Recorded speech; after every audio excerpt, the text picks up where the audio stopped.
అస్సలాము అలైకుం వరహ్మతుల్లాహి వబర్కాతుహు. నహ్మదుహు నుసల్లి అలా రసూలిహిల్ కరీం. అమ్మాబాద్. ఖాలల్లాహు తబారక వ తఆలా అఊజు బిల్లాహి మినష్ షైతానిర్ రజీం. బిస్మిల్లాహిర్ రహ్మానిర్ రహీం. యా అయ్యుహల్లదీన ఆమను కుతిబ అలైకుముస్ సియాము కమా కుతిబ అలల్లదీన మిన్ కబ్లికుం లఅల్లకుం తత్తఖూన్. వఖాల నబియ్యు సల్లల్లాహు అలైహి వసల్లం అస్సౌము లీ వానా అజ్జీ బిహి సదకల్లాహుల్ అజీమ్ సదక రసూలున్ నబియుల్ కరీం వ నహ్ను అలా దాలిక మినష్ షాహిదీన్ వ షాకిరీన్ వల్హమ్దులిల్లాహి రబ్బిల్ ఆలమీన్. అనంత కరుణామయుడు అపార కృపాశీలుడైన అల్లాహ్ తబారక వ తఆలా నామాన్ని స్మరించుకుంటూ ఈరోజు సాస్ టీవీ వాళ్ళు చేస్తున్నటువంటి ఒక కార్యము, రంజాన్ ప్రారంభమైనది మరియు ఉపవాసాల వ్రతము సాగుతున్నది.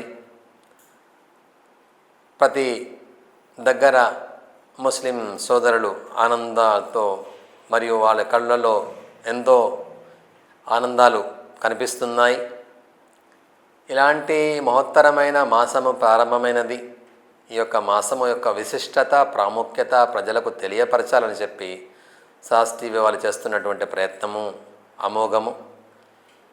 ఆ అల్లాహ్ తబారక వ తఆలా సన్నిధిలో మేము వేడుకుంటున్నాము, వీరికి ప్రతి ఘడియ, ప్రతి దినము, ప్రతి రాత్రి అభివృద్ధి పదంలో పయనించడానికి ప్రాప్తం కలుగుగాక. సోదరులారా, రంజాన్ అనగానే మనకు గుర్తు వచ్చేవి రెండే విషయాలు. ఒకటి వచ్చేసి పగలంతా ఉపవాస వ్రతాన్ని పాటించడము, రెండవది వచ్చేసి రాత్రిపూట ఖురాన్ పారాయణం చేయడము. ఖురాన్ సర్వమానవాళికి రుజుమార్గం చూపించేటువంటి అంతిమ గ్రంథము ఖురాన్. ఈ యొక్క ఖురాన్లో ప్రతి విషయము ఒక జీవన విధానాన్ని నేర్పుతుంది. ఎలాగా మానవుడు జీవించాలి, ఏ విధంగా ఉండాలి అని చెప్పి ప్రతి విషయము ఖురాన్లో పొందుపరచబడింది. సాక్షాత్తు అల్లాహ్ తబారక వ తఆలా ఆ సృష్టికర్త ద్వారా హజరత్ జిబ్రాయిల్ అలైహిస్సలాతు వస్సలాం గారు తీసుకొని వచ్చి ముహమ్మద్ ముస్తఫా సల్లల్లాహు అలైహి వసల్లం దగ్గర చేరవేయడం జరిగినది. ఈ యొక్క ఖురాన్ రంజాన్ మాసంలో ఎక్కువగా పఠిస్తూ ఉంటారు. మరియు రంజాన్ మాసంలో ఇంకొక మహోత్తరమైన కార్యక్రమం చేసేది ఏమిటంటే అది ఉపవాస వ్రతాన్ని పాటించడము. ఇప్పుడు నేను మీ ముందు ఒక ఖురాన్ వచనాన్ని నేను చదివి వినిపించాను. యా అయ్యుహల్లదీన ఆమను కుతిబ అలైకుముస్ సియాము కమా కుతిబ అలల్లదీన మిన్ కబ్లికుం లఅల్లకుం తత్తఖూన్. ఓ విశ్వాస ప్రజల్లారా, మీపై ఉపవాసము విధి చేయబడినది. మీకు పూర్వము ఏ జాతులైతే, ఏ సముదాయాలైతే వచ్చాయో వారందరిపై ఎలాగైతే ఉపవాసం విధి చేయబడినదో అలాగే మీపై కూడా ఉపవాసం విధి చేయబడినది. ఎందుకు అంటే లఅల్లకుం తత్తఖూన్, అల్లాహ్ తబారక వ తఆలా ఆ దైవం యొక్క భీతి, భయభక్తులు మీలో జనింప చేయాలని చెప్పి ఉద్దేశముతోనే అల్లాహ్ తబారక వ తఆలా యొక్క ఉపవాస వ్రతాన్ని ఈ యొక్క సముదాయానికి ఇవ్వడం జరిగినది. ఇక్కడ చూడండి, ఉపవాసం అనగానే ఒక పగలంతా ఒక 12-13 గంటల వరకు ఒక చుక్క మంచినీరు కూడా తాగకుండా, ఒమ్ము కూడా మింగకుండా ఒక కఠినమైన వ్రతాన్ని ఒక ముస్లిం సోదరుడు చేపడుతూ ఉంటారు. దానివల్ల ఏమి లాభము అని చెప్పేది మనం ఆలోచించాలి. ఏదో ఖురాన్ అంతిమ దైవము ఖురాన్లో ఈ విధంగా చెప్పబడింది, మీలో దైవభక్తి కలగాలి, దైవభీతి కలగాలి అనే ఉద్దేశంతో చేయబడిందండి. ఇంకోటి ఏమిటంటే, ప్రాపంచిక పరంగా చూసుకున్నా కానీ మన యొక్క దేహంలో ఉన్నటువంటి అనారోగ్యాలు, రోగాలు ఏవైతే ఉన్నాయో ఇవన్నీ ఉపవాసం వల్ల దూరం అవుతాయి. అనేక అధ్యయనాలు ఇప్పుడు అధ్యయనం చేసి చెబుతున్నాయి, ఉపవాసం అనేది మనిషికి బరువు తగ్గడానికి, క్యాన్సర్ నివారణకి, అనేక రకమైనటువంటి సుదీర్ఘకాల వ్యాధులకి చెక్ పెట్టేటువంటి ఏదైనా కార్యం ఉందంటే అది ఉపవాసం అని చెప్పి పెద్ద పెద్ద డాక్టర్లు, సైంటిస్టులు పరిశోధించి చెప్పడం జరిగిందనమాట. ఎందుకంటే ఒక ఉపవాసంలో ఒక నిగ్రహ శక్తి మనిషికి లభిస్తుందన్నమాట. అంటే అల్లాహ్ తబారక వ తఆలా ఏమన్నాడు, ఆ ఖురాన్ మజీద్లో కానీ ప్రవక్త సల్లల్లాహు అలైహి వసల్లం గారు ఏమన్నారు హదీసుల్లో, ఎటువంటి అన్న పానీయాలు ముట్టకుండా మేము అంటే అల్లాహ్ తబారక వ తఆలా యొక్క ఆజ్ఞ ఎప్పటి వరకైతే ఉంటుందో అప్పటి వరకు మీరు ఏమీ చేయకూడదు అని చెప్పి విధించడం జరిగింది. అంటే మనము చేసేటువంటి ఒక ఆరాధన, ఉపవాస ఆరాధన ఎలాగంటే కేవలం కడుపులో ఎటువంటి ఆహార పదార్థాలు చేరకుండా ఉండడమే కాకుండా ప్రతి ఒక్క మన అవయవాన్ని ఉపవాస దీక్షలో ఉంచడం దీని యొక్క ముఖ్య ఉద్దేశము. మనం పొద్దుటి నుంచి సాయంకాలం వరకు ఏమి తినకుండా ఉంటాము. తినకుండా ఉండి మరియు చేరాని పనులన్నీ చేస్తూ ఉంటే ఆ యొక్క ఉపవాసం వల్ల ఎటువంటి ప్రయోజనము కానీ లాభము కానీ ఉండదు. కాబట్టి ఒకటి మనము అల్లాహ్ తబారక వ తఆలా ఆజ్ఞని పాటిస్తూ ఏమి తినకుండా తాగకుండా ఉంటూ, రెండవది మనలను మనం సంస్కరించుకుంటూ అంటే ఆరాధనలో నిమగ్నం చేసుకుంటూ మన యొక్క కళ్ళతో ఉపవాసం ఉండాలి అంటే చెడును చూడకుండా, మన యొక్క నాలుకతో ఉపవాసం ఉండాలి అంటే ఎటువంటి మాటలు అంటే అటువంటి మాటలు మాట్లాడకుండా ఖురాన్ పారాయణం చేసుకుంటూ మంచి మాటలను బోధిస్తూ ఉంటే తప్పకుండా ఈ యొక్క ఉపవాసానికి ప్రతిఫలం లభిస్తుంది. ఇంకొకటి మన దేహంలో ఉన్నటువంటి ప్రతి ఒక్క అవయవం ఉపవాస దీక్షలో ఉండాలి. దాన్నే దైవభీతి అంటారు. కేవలం ఆహార పదార్థాలతో దూరంగా ఉండడమే కాదండి, మన యొక్క ప్రతి ఒక్క అవయవము నిషేధించబడినటువంటి కార్యాల నుండి దూరంగా ఉండాలి. దీన్నే ఉపవాసం అంటారనమాట. లఅల్లకుం తత్తఖూన్. ప్రవక్త సల్లల్లాహు అలైహి వసల్లం గారి అనుచరుల్లో నుంచి ఒక ముఖ్య అనుచరుడు హజరత్ ఉమర్ రదియల్లాహు తఆలా అన్హు గారు ఒక సహాబీని ఇలా అడిగారు, దైవభీతి అంటే ఏమిటి, నాకు అర్థం చెప్పండి అంటే అప్పుడు ఆ యొక్క అనుచరులు ఏం చెప్పారంటే, దైవభీతి అంటే మీరు ఒక ముళ్ళ పొదల యొక్క దారిలో నడుస్తూ ఉన్నారు, ఇటుపక్క అటుపక్క ముళ్ళు చెట్లు ఉన్నాయి. అలాంటి సందర్భంలో మీరు వెళ్తున్నప్పుడు మీ యొక్క వస్త్రాలని ఆ యొక్క ముళ్ళ చెట్ల నుంచి కాపాడుకుంటూ మీ యొక్క ఆ దారిని పయనిస్తే ఎలాగ మీరు భద్రంగా వెళ్తారో అలాగే నిజ జీవితంలో కూడా మన జీవితంలో అనేక రకాలైనటువంటి తప్పులు, అనేక రకాలైనటువంటి నిషేధించబడిన వస్తువులు ముందుకు వస్తూ ఉంటాయి. వీటన్నిటి నుండి మనల్ని కాపాడుకుంటూ మనం ముందుకు సాగిపోవడాన్నే దైవభీతి అంటారని చెప్పి ఆ యొక్క అనుచరుడు చెప్పడం జరిగిందనమాట. కాబట్టి మన యొక్క ఉపవాసం ద్వారా మనిషి గుర్తుకొచ్చేది ఏంటంటే, నన్ను అల్లాహ్ తబారక వ తఆలా నియంత్రించాడు. ఏమని?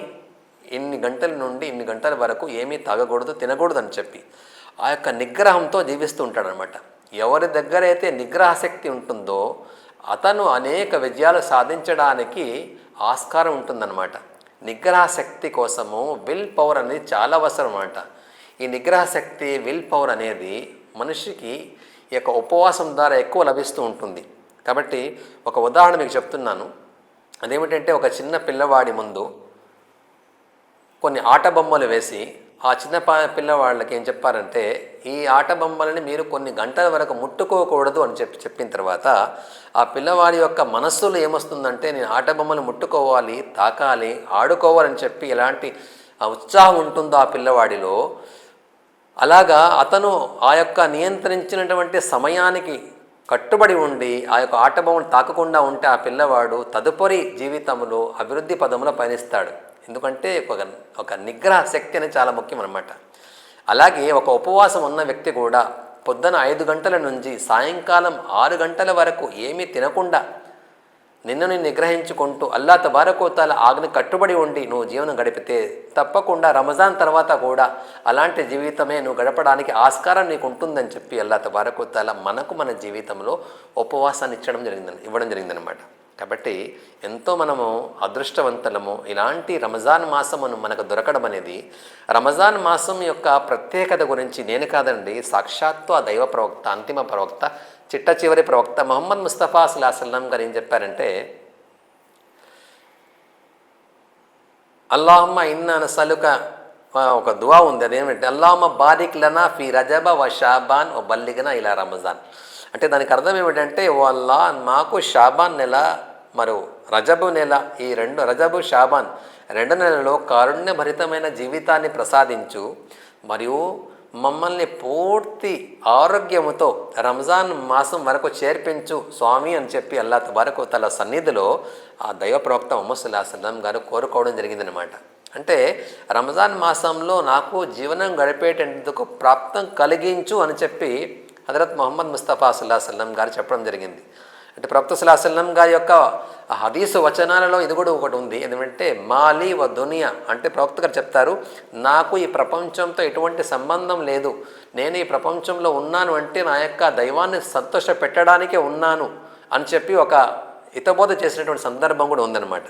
కానీ అలాంటి ప్రవక్త ఏం చెప్తారంటే, నాకు ప్రపంచంలో రంజాన్ ఘడియలు ప్రసాదించు స్వామి అని చెప్పి అల్లాహ్ తబారక వ తఆలా ముందు వేడుకోవడం జరిగింది. అలాంటి మహోన్నతమైన ఒక మాసము మనకు దొరికింది. ఇది అతిథి మాసము. ఇది అతిథి మాసము. సంవత్సరంలో ఒకసారి వస్తుంది. మరియు వచ్చిన తర్వాత ఏం చేస్తుంది, మనకి ఏమి ఇస్తుంది అంటే, ఉదాహరణకి మీ ఇంట్లో ఎవరైనా ఒక అతిథి వచ్చారనుకోండి, ఆ సందర్భంలో మీరు ఆయన ఏం చేస్తారు, గౌరవిస్తారు, ఇంట్లో కూర్చొని పెట్టి నీళ్లు తాగించి పంపిస్తారు. ఇంకా కొంచెం దగ్గర బంధువు అయితే టీ కాఫీ తాగించి పంపిస్తారు.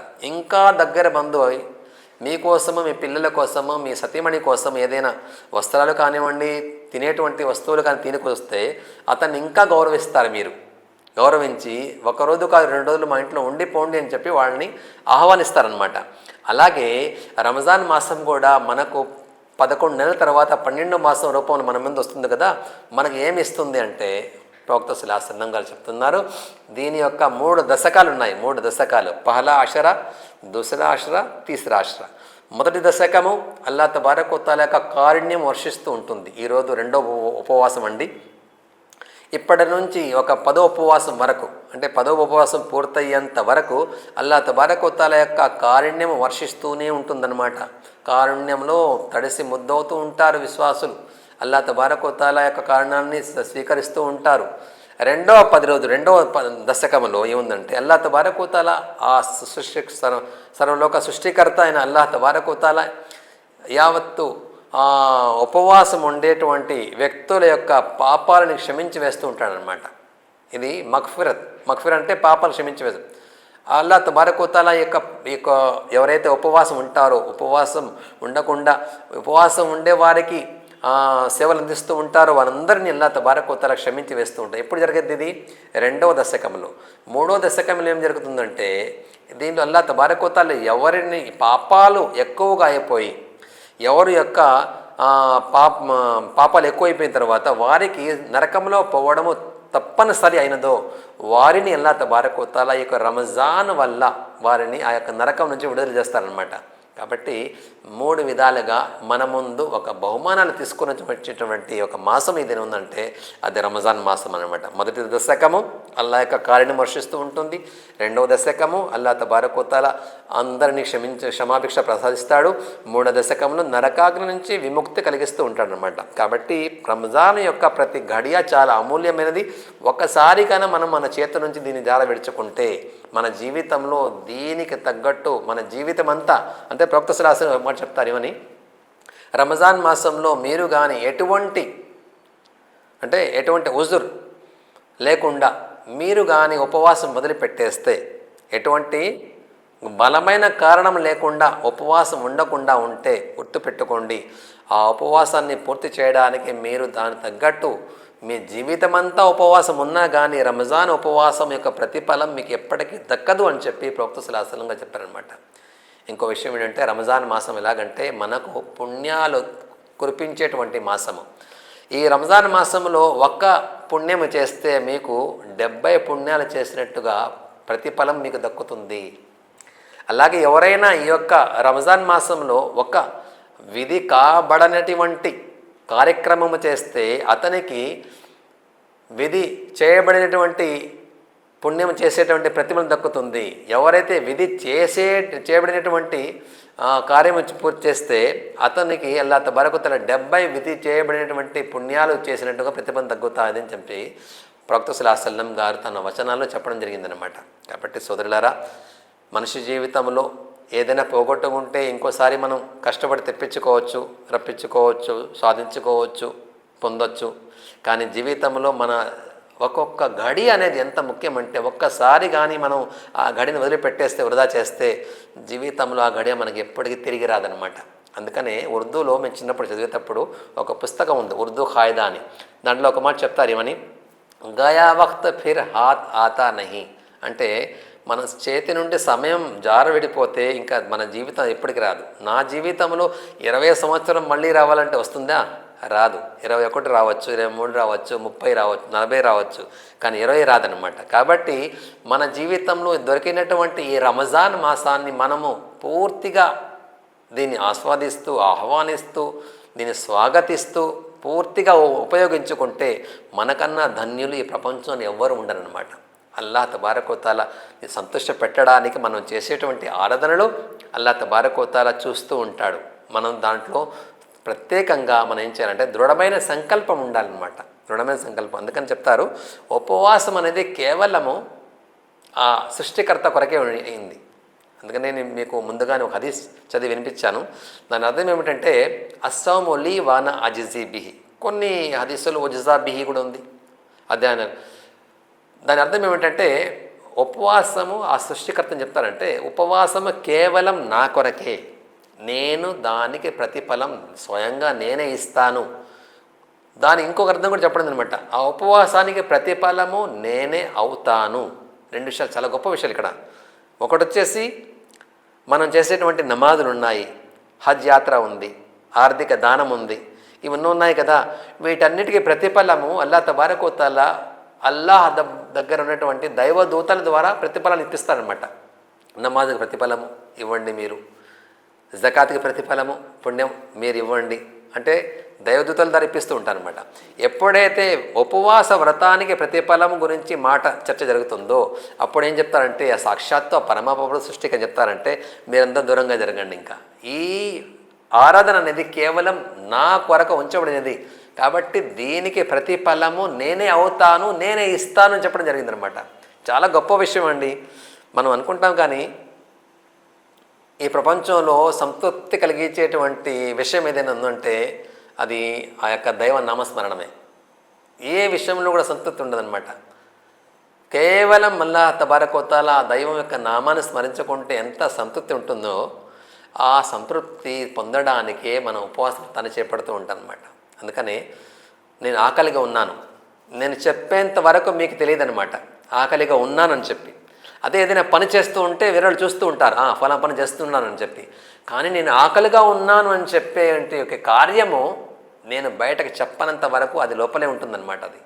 కాబట్టి ఈ యొక్క దృఢమైన సంకల్పంతో ఓ అల్లాహ్, ఓ సృష్టికర్త, ఓ దైవమా, నేను నిన్ను సంతోషపెట్టడానికి నీ ఆజ్ఞను తూచే తప్పక పాటించడానికి ఉపవాస వ్రతాన్ని చేపట్టాను అని చెప్పి ఆ యొక్క మానవునికి, ఆ దైవానికి, ఆ మానవునికి మధ్యలో జరిగేటువంటి సంభాషణ కానీ ఇతరులు తెలియదనమాట. కాబట్టి అల్లాహ్ తబారక్ అని చెప్తారంటే ఈ కార్యము కేవలం నా కోసం కాబట్టి నేనే ప్రతిఫలాన్ని ఇస్తాను అని చెప్పి సాక్షాత్తు ఆ దైవం చెప్పడం. కాబట్టి ముస్లిం సోదరులందరూ తప్పకుండా మీరు ఉపవాస వ్రతాన్ని పాటించాలి. చాలా విషయాలు ఉన్నాయి చెప్పడానికి, సమయం లేదు కాబట్టి తప్పకుండా మీరు ఈ యొక్క ఉపవాస వ్రతాన్ని చేపట్టి తమ యొక్క జీవితాలలో కూడా ఒక మార్పుని, ఒక నిగ్రహ శక్తిని, ఒక ఆరోగ్యంతో కూడుకున్నటువంటి దేహాన్ని మీరు పొందగలని ఆశిస్తున్నాను. ఎందుకంటే రంజాన్ మాసం ఎప్పుడైతే ప్రారంభమవుతుందో మసీదులు కలకలాడతాయి, ప్రతి ఒక్క దగ్గర దీపాలతో కలకలాడుతూ ఉంటాయి.